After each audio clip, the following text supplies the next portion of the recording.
দুর্ভাগ্যজনক যে পুলিশ যেখানে জনগণের দানমালা নিরাপত্তা দিবে সেখানে পুলিশ কি করলো, লেজ গুটিয়ে পালিয়ে গেল আওয়ামী লীগ সন্ত্রাসী বাহিনীর সেই গুলির ভয়ে। স্লোগান দাইকে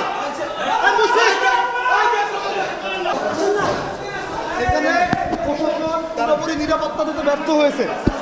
হাসিনার যে কিছু সন্ত্রাসী বাহিনী আমাদের এখানে আসার থেকেই বাধা দিচ্ছিল, প্রশাসন যথাযথ ব্যবস্থা নেয় নাই। এমনকি এমন হয়েছে যে প্রশাসনকে আমরা প্রোটোকল দিয়ে নিয়ে আসছিলাম।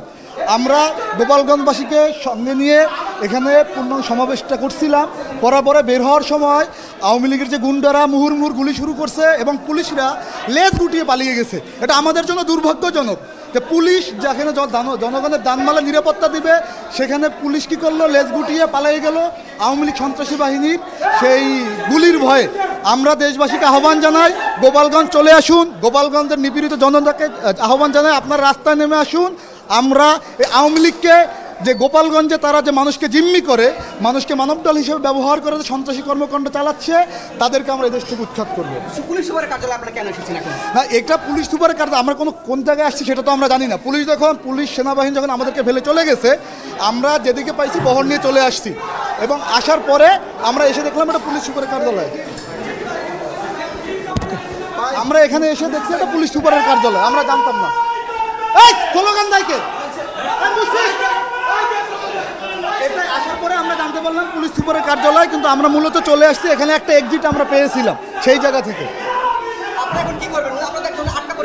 না, আমরা জনগণের জন্য অপেক্ষা করতেছি, জনগণ নেমে আসবে। আমরা অতীতে এরকম আমাদের করছে এবং আমরা এই গোপালগঞ্জ থেকে সন্ত্রাসী মুক্ত করে এই গোপালগঞ্জে যে নিরীহ ছাত্র জনতা আছে তাদেরকে আমরা মুক্ত করব।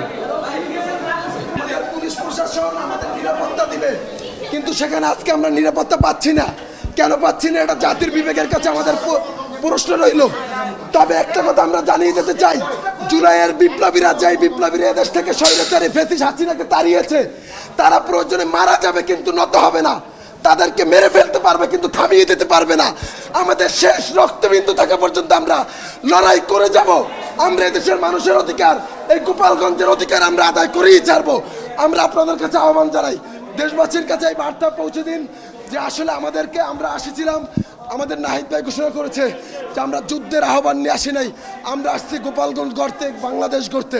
কিন্তু আমাদের উপর যে নির্মমভাবে হামলা হচ্ছে, আওয়ামী লীগ সন্ত্রাসীরা সরাসরি গুলি ছুটছে, আমরা চাচ্ছি বাংলাদেশের জনগণ গত বছর জুলাই বিপ্লবে যেভাবে রাস্তায় নেমে এসেছিল, আমরা আহ্বান করি আপনারা আবারও রাজপথে এবং গোপালগঞ্জে নেমে আসুন, নেমে পড়ুন, ছাত্র জনতার পাশে থাকুন। ধন্যবাদ সকলকে।